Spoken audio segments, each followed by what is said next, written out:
এই ব্রিজটার নিচে তাকালে আপনি চমকে যাবেন। জানলে সত্যিই অবাক হবেন এখানে আমি কী জিনিস দেখলাম। এত শান্ত জায়গা, কিন্তু জানেন এর গল্পটা কিন্তু এতটুকুও শান্ত না। এই যে পানির শব্দে মনটা কেন যে থেমে যাচ্ছে, সেই গল্পটাই শোনাবো আজ।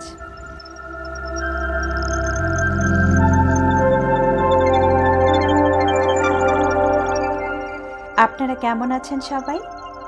আশা করি যে যেখান থেকে আমার এই এপিসোডটি দেখছেন সবাই অনেক ভালো এবং সুস্থ আছেন। আমি নাহিদ, ইউএসএ বাংলাদেশি লাইফস্টাইল থেকে আপনাদের সবাইকে স্বাগত জানিয়ে শুরু করছি নতুন আরও একটি এপিসোড।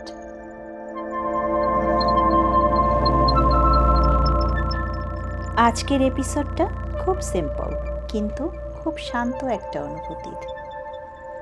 পিকনিকের সুন্দর সময়টা শেষ করে আমরা ভাবছিলাম, যেহেতু এখনও দিনের আলো আছে, তাই বাড়ি ফেরার পথে কাছেই থাকা এই মেমোরিয়াল পার্কটা একটু ঘুরে যাই।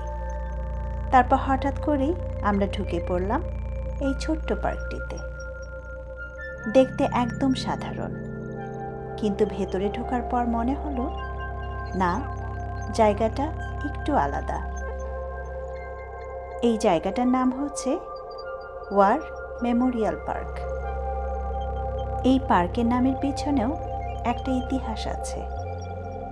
এই ওয়ার মেমোরিয়াল পার্ক নামটা এসেছে প্রথম বিশ্বযুদ্ধের স্মৃতি থেকে। সেই সময়টা ছিল এক ভয়াবহ সময়, যেখানে অসংখ্য মানুষ তাদের জীবন হারিয়েছিল। এই পার্কটি তৈরি করা হয়েছে সেই সব সাহসী মানুষদের স্মরণে, যারা দেশের জন্য নিজেদের জীবন উৎসর্গ করেছেন। আজ আমরা এখানে শান্তভাবে ঘুরছি, কিন্তু এই শান্তির পেছনে আছে অনেক ত্যাগের গল্প। যাই হোক, আমরা এসে পড়েছি একদম শান্ত প্রকৃতির কাছাকাছি একটি জায়গায়। এখানে এসে হঠাৎ করেই চোখে পড়ল ঢেঁকি শাকের মতো এই গাছগুলো। চিনতে পেরেছেন? ছোটবেলায় গ্রামের বাড়িতে পুকুরের ধারে ঠিক এমনই শাক দেখেছি আমি। হাজার মাইল দূরে থাকলেও প্রকৃতি যেন সেই চেনা স্মৃতিগুলোই মাঝে মাঝে আবারও ফিরিয়ে আনে। এই জায়গাটার সবচেয়ে সুন্দর জিনিস হলো এর শান্ত পরিবেশ। এখানে বসে শুধু পানির শব্দ শুনলেও মনটা অনেকটা হালকা হয়ে যায়। চোখ বন্ধ করে শুনুন, নদীর পানি বয়ে যাচ্ছে একটা ছন্দ তৈরি করে। কখনো মনে হবে নদীটা যেন হাসছে, আবার কখনো মনে হবে একটু রাগ করছে। এই পার্কের সবচেয়ে যে জিনিসটা আমাকে টানছে তা হলো এখানে থাকা এই ছোট ছোট ব্রিজগুলো। জানেন, এই ব্রিজগুলো কিন্তু শুধু দর্শনার্থীদের জন্য না, একসময় এগুলো ছিল মিল বা কারখানার অংশ।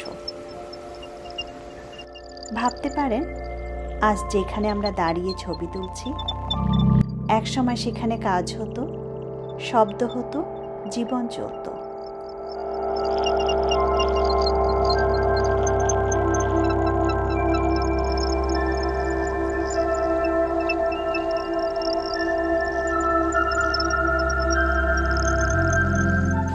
এই যে রিভারগুলো দেখছেন পার্কের মধ্যে দিয়ে বয়ে গেছে, এটা হচ্ছে টাউন রিভার।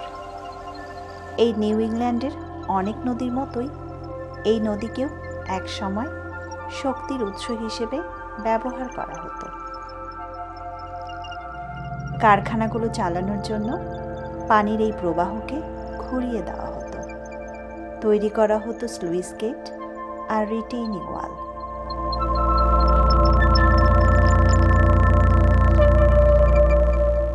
প্রথম যখন পার্কটিতে ঢুকলাম, তখনও বুঝতেই পারিনি এর ভেতরে কত কিছু দেখার আছে, কত কিছু জানার আছে। লুকিয়ে আছে কত গল্প, কত ইতিহাস, তাই না? আসলে প্রতিটা জায়গার পেছনেই থাকে অনেক না জানা গল্প।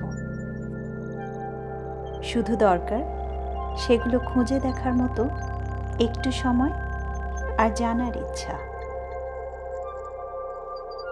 এই যে এখান দিয়ে যে টাউন রিভার বয়ে গেছে, এটা পরে গিয়ে মিশেছে টনটন রিভারের সাথে, আর সেই নদী শেষ পর্যন্ত গিয়ে মিশেছে মাউন্ট হোপ বেতে। দেখতে ছোট একটা নদী, কিন্তু তারও একটা দীর্ঘ পথ আছে, ধীরে ধীরে এক জায়গা থেকে আরেক জায়গায় শেষ পর্যন্ত সাগরের সাথে মিলিত হওয়া। এই নদীর মতোই আমাদের জীবনও বয়ে চলে, কখনো শান্ত, কখনো অস্থির, তবুও থেমে থাকে না। শান্ত, কোমল এমন এক পরিবেশে মনের দুয়ার যেন আপনাতেই খুলে যায়, বাঁধ ভাঙা নদীর মতো।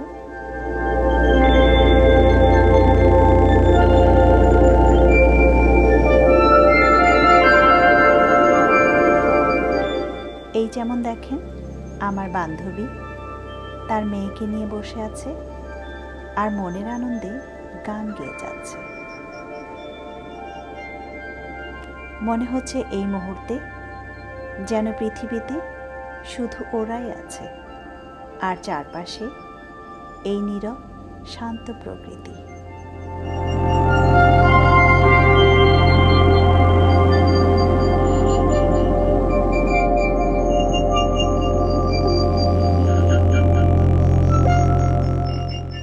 আজ এই একই জায়গায় দাঁড়িয়ে এই পানির শব্দে মনটা কেন যেন থেমে যেতে চায়।